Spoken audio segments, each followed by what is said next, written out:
impulso nervoso. Aqui você observa o neurônio em repouso, ou seja, ele está com uma DDP de repouso, mais cargas positivas fora do que dentro. Quando eu perturbo os canais de sódio, esses canais de sódio eles abrem, e ao abrirem, ou seja, quando eu estimulo os canais de sódio eles abrem, e ao abrirem, inverte essa polaridade. E ao inverter essa polaridade nessa região, isso imediatamente vai perturbar os canais de sódio da área vizinha. Perturbando os canais de sódio da área vizinha, esses canais de sódio eles vão abrir. E ao abrirem, o sódio nessa área vizinha, ele vai entrar. Quando entra, inverte essa polaridade nessa segunda região. Isso imediatamente vai perturbar os canais de sódio dessa área vizinha.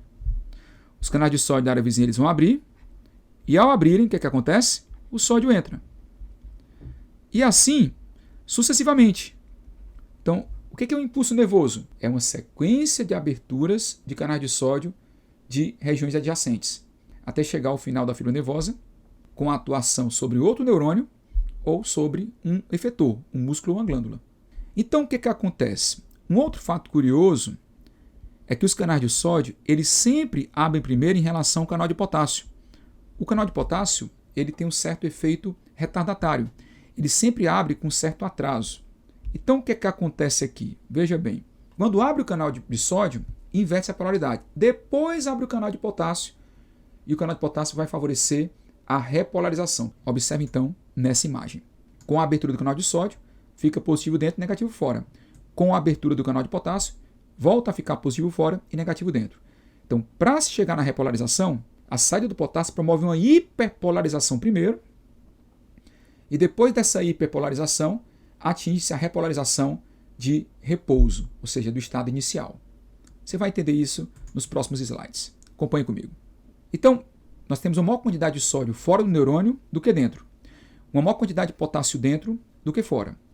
Mas se nós somarmos as cargas positivas de fora e compararmos com as cargas positivas de dentro, observe aqui o sinal. Nós vamos ter mais cargas positivas fora do que dentro. E aí o que acontece? Como a DDP de membrana é calculada pela diferença entre as cargas internas em relação às externas, como esse número aqui, somatório de cargas internas, é menor do que esse, o valor aqui vai dar o quê? Negativo. Por isso que a DDP de repouso é negativa. Então, nessa imagem, os canais de sódio são os azuis e os canais de potássio são os amarelos.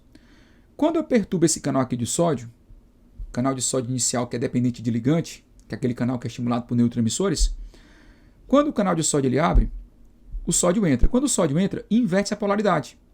E a DDP passa de menos 70 para mais 30. Afinal de contas, como é que você calcula a DDP de membrana? Somatório de cargas internas menos externas. Então, com a abertura de canal de sódio, entra sódio, a DDP passa de menos 70 para mais 30, há uma mudança na distribuição de cargas entre o meio interno e o meio externo, ficando mais cargas positivas dentro do que fora. Lembrando que essa membrana plasmática se funciona como um capacitor, a membrana do neurônio.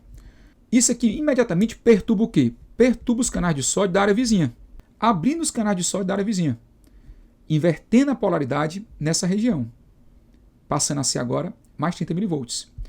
Quando os canais de sódio dessa área eles abrem, o sódio entra, inverte a polaridade, a DDP vai para mais 30. E isso imediatamente perturba os canais de sódio da área vizinha. E aí os canais de sódio da área vizinha eles abrem, o sódio entra, DDP nessa terceira área, aqui, primeira, segunda, terceira área, vai para mais 30 mV. E isso imediatamente o quê? Perturba os canais de sódio da área vizinha, e isso vai até o final. À medida que os canais de sódio vão abrindo, os canais de potássio e os de sódio são estimulados ao mesmo tempo. Só que o canal de sódio abre primeiro do que o de potássio. Então o que acontece? Como sempre o canal de sódio está abrindo primeiro do que o de potássio, abre de sódio, depois abre o potássio, sempre nós vamos ter um atraso. E esse atraso é que garante a existência do impulso nervoso. Porque se os dois abrissem ao mesmo tempo, o que aconteceria? Ora, simplesmente não haveria impulso nervoso. Porque sempre que abre primeiro o de sódio, o impulso vai correndo na frente. E o de potássio vai abrindo depois, garantindo a repolarização. Observe o que é que nós temos aqui. Os dois foram estimulados, mas abriu primeiro o de sódio, depois abriu o de potássio. Quando o de potássio abre, o potássio sai, favorecendo a repolarização. Mas antes de acontecer a restauração de um ADDP de repouso, veja que quando o potássio sai, vai ficar mais negativo do que era. A saída do potássio, ou seja, a abertura de canal de potássio com a saída do potássio, vai promover o que nós chamamos de hiperpolarização. Vai gerar uma hiperpolarização. E essa hiperpolarização, ela é consequência da saída excessiva de potássio. Depois dessa hiperpolarização, a ADDP vai voltar a menos 70 mV. Quando? Então, depois do estado de hiperpolarizado, teremos uma repolarização para o estado inicial, ou seja, ADDP de repouso, menos 70 mV. Então, a repolarização para o estado inicial de menos 70 mV vai ser consequência do fechamento de canais de sódio, fechamento dos canais de potássio e a bomba de sódio e potássio. Essa bomba de sódio e potássio, o que é que ela vai fazer? Ela vai utilizar ATP para quê? Vai hidrolisar aqui o ATP em ADP mais fosfato e vai bombear 3 sódios que entraram para fora e 2 potássios que saíram para dentro. Então você nota que nessa situação que está aqui, tem muito sódio dentro do neurônio e muito potássio fora do neurônio. Isso não é o normal, no estado de repouso. Então o que a bomba faz? A bomba consome ATP, bomba essa também chamada de NAK+ATPase, ela é uma enzima, né, que consome ATP para bombear 3 sódios para fora e 2 potássios para dentro. Então, graças à ação da bomba e o fechamento dos canais de sódio e potássio, a ADDP passa de menos 90 para menos 70, ou seja, a ADDP de repouso. Como a bomba de sódio e potássio joga mais sódio para fora do que potássio para dentro, dá para entender porque agora a ADDP tem mais cargas positivas fora do que dentro. Isso é um dos fatores que explica por que tem mais cargas positivas fora do que dentro. O outro são os canais de potássio de vazamento, que são canais que se abrem de maneira espontânea, que são mais permeáveis, né, do que os de sódio.